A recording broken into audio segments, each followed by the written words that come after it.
ಕೋಟಿಗೆ ಏರಿಕೆಯಾಯಿತು ಕೃಷಿ ಬಜೆಟ್. ರೈತರ ಆದಾಯ ದ್ವಿಗುಣ ಹಾಗೂ ತಂತ್ರಜ್ಞಾನದೊಂದಿಗೆ ಕೃಷಿ ಬೆಸೆಯೋದು ಮೋದಿ ಸರ್ಕಾರದ ಪ್ರಮುಖ ಉದ್ದೇಶ. 2013-14ರಲ್ಲಿ ಅಂದಿನ ಯುಪಿಎ ಸರ್ಕಾರ ಕೇವಲ 27,663 ಕೋಟಿ ಹಣ ಕೃಷಿ ಬಜೆಟ್ಗೆ ಇಟ್ಟಿತ್ತು.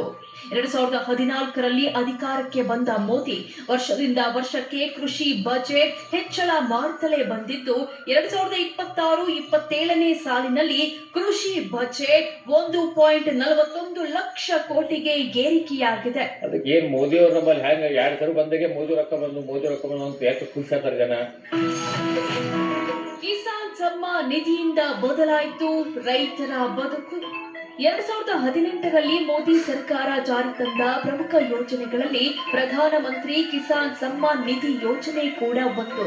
ಈ ಯೋಜನೆಯಿಂದ ಕೋಟ್ಯಾಂತರ ರೈತರ ಬದುಕು ಹಸನಾಗಿದೆ. ಪ್ರಧಾನಮಂತ್ರಿ ಕಿಸಾನ್ ಸಮ್ಮಾನ್ ಯೋಜನೆ ಪ್ರತಿ ವರ್ಷಕ್ಕೂ 6,000 ರೂಪಾಯಿ ರೊಕ್ಕ ತಗೊಳ್ತೀವಿ. ಅದು ತಗೊಳ್ಳೋದ್ರಿಂದ ನಮ್ಮ ರೈತರಿಗೆ ಬೀಜ, ಗೊಬ್ಬರ, ಕ್ರಿಮಿನಾಶಕ ಇದರಿಂದ ನಮಗ ದೊಡ್ಡ ಅನುಕೂಲ ಆಗೈತಿ.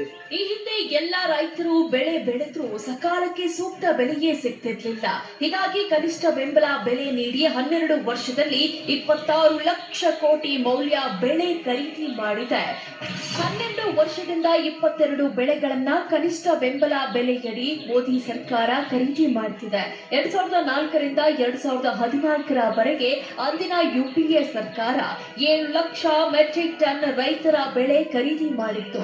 ಆದರೆ ಮೋದಿ ಬಂದ ಮೇಲೆ 2014ರಿಂದ 2026ರವರೆಗೆ 12,000 ಲಕ್ಷ ಮೆಟ್ರಿಕ್ ಟನ್ ಬೆಳೆಗಳನ್ನ ಬೆಂಬಲ ಬೆಲೆ ಅಡಿ ಖರೀದಿ ಮಾಡಿ ದಾಖಲೆ ಬರೆದಿದೆ.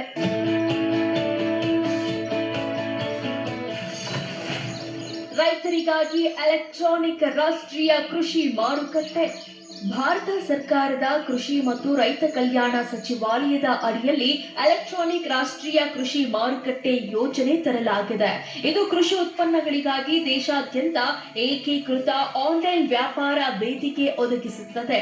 ಈ ನಾಮ್ ಮಾರುಕಟ್ಟೆ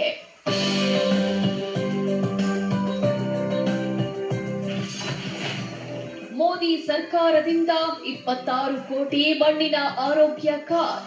ರೈತರಿಗೆ ಮಣ್ಣಿನ ಪೋಷಕಾಂಶಗಳು ಮತ್ತು ಗುಣಮಟ್ಟದ ಮಾಹಿತಿ ನೀಡುವ ಉದ್ದೇಶದಿಂದ ಮೋದಿ ಸರ್ಕಾರ 2015ರಲ್ಲಿ ಮಣ್ಣಿನ ಆರೋಗ್ಯ ಕಾರ್ಡ್ ವಿತರಣೆ ಆರಂಭಿಸಿತು.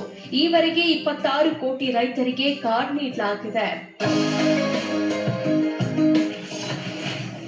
8 ಕೋಟಿ ಕಿಸಾನ್ ಕ್ರೆಡಿಟ್ ಕಾರ್ಡ್ ವಿತರಣೆ.